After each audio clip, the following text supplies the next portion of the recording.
From that unfortunate incident, let's have a conversation on road safety, especially this festive season. The numbers are showing about 28 people have died in December alone. And joining me now is Dr. Andrew Kiplagat, is the Road Safety Director at the National Transport and Safety Authority, that is NTSA. Thanks for making time.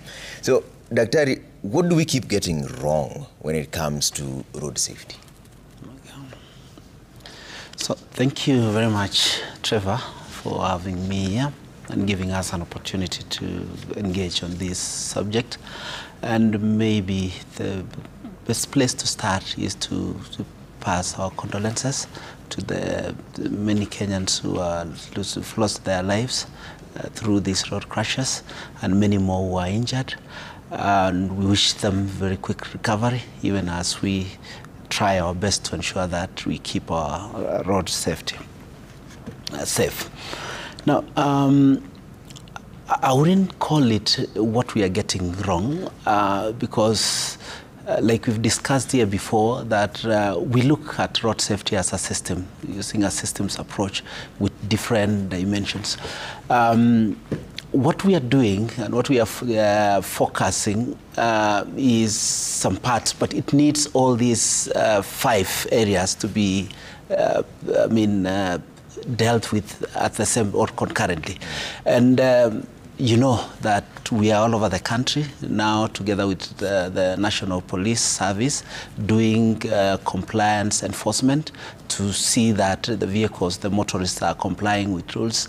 We are doing quite a lot of public sensitizations, but then there are other things that needs to go. Improvement of infrastructure, issues of post-crash, and we want to thank actually the President, because the other day he launched a major project, that's dualing of the road, the Northern Corridor.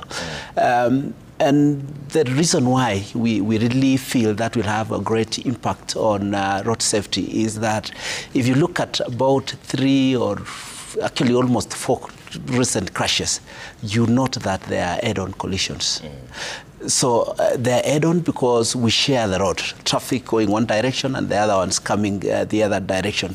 But when we dual, and that would be the contribution of infrastructure, then it means we will do away with head-on collisions, and meaning that if these roads were dualed, then we wouldn't be having those crashes. So the point is that we are trying our best, but more and more interventions are coming, which we believe that it gives us a promising future in terms of road safety. NTSA also highlighted driver fatigue, and actually said that the driver should drive for a maximum of 8 hours. How will this be implemented? It's actually being implemented, though not fully, because you must have heard in the recent days that we had about 20 public transport operators who are put on notice. We gave them compliance orders. You must have had also some drivers who are suspended. And part of the things that we did during these this enforcement, we call them back office enforcement, is to look at compliance of the SACCOs or public transport operators with regard to the PSV regulations of 2014. And one of the things, if you interact with those SACCOs, is that we want them to demonstrate that they're actually implementing these, one of them being the working hours, which is stated as 8 hours. And but there's really no way of monitoring it closely. How do you know that this driver has been overworked and this one has done more than 8 hours? There is, but then of course we possibly may not be having the adequate capacity to do that, because when we are doing the joint enforcement of operations that are happening now, that's one of the things that we look at from the manifest. When did this driver start driving, and when will they be ending? Because of course the vehicle clearly states where it's going, and that is one of them. The other thing is that we are doing quite a lot of engagement with the public transport operators to sensitize them and to emphasize the fact that if drivers drive when they are fatigued, then they become risky drivers, because it interferes with, or rather it lowers their alertness in their road. The last time you were here, you were expecting a cabinet approval to deploy the use of technology in dealing especially with traffic offences. There was a cabinet dispatch today approving smart driving licenses and point reduction. How will that be implemented? Yeah, I think this again is another major win for road safety, like we discussed last time. And we want to thank again the President and the Cabinet for taking this very bold step and standing with Kenyans, because many times in our discussions we talk about human error. And in this case, we are talking about the people who are steering the vehicles. And this particular project is important in that it will give us effective regulatory control over driving and driving license. Why? Because then it embeds to attributes that gives us possibilities of integrating the driver information within the driving license. It gives us the possibility of again ensuring that we can access this information anytime, not just the NTSA but even law enforcement officers, and be able now to even if there is something, if there is a suspension, if there is an offense, it can be put in real time. And therefore, it's possible to track the behavior of drivers and give us then the possibility of removing those drivers who are not complying. And this, we believe, will help us deal with this issue of human error. Issues of instant fines, again, is embedded within this project.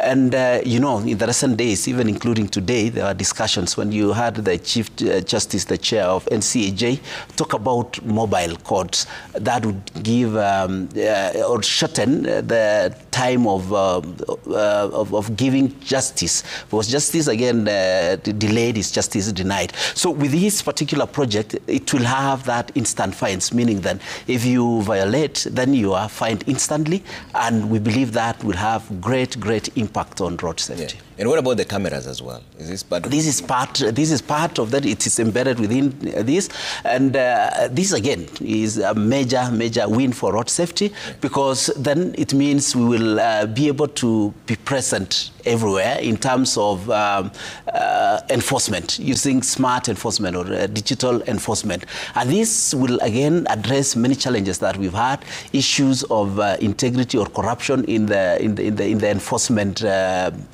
exercises. And this then means that we should be able to nab all violators, devoid or without corruption, meaning then that the impact will be higher, because everybody who violates, we have a chance of actually nabbing them and giving them justice. So let me go back to the drivers and the 8 hours. So how will, once you implement this, are you going to get some drivers off the road? Will they be suspended? Will they be fined? What happens if the driver goes beyond the 8 hours? It is a violation on the driver, but also on the transport operator, because so then this on the SACCOs mostly. Yes, the SACCOs to hold accountable. Yes, the SACCOs. And remember, we talked of also in the previous engagement about the regulations that we are pushing, including the heavy commercial regulations, which again attempts to organize that particular sector similar to what SACCOs we have, so that then we can use these structures to be able to enforce things like the maintenance of the 8-hour working. And if we, have understanding and these operators understand, then it becomes easy to enforce and ensure that we have alert drivers, taking charge of vehicles in the road. So we are heading into the festive season. What are some of the most practical things that the people should expect on the road? They are actually already experiencing, because, of course, we've been implementing many programs. But from 1st December, we rolled out intensive or intensified joint compliance enforcement across the country. And I believe even you must have seen this happening. And this is because enforcement has been shown to give quite a lot of positive results regarding road safety. We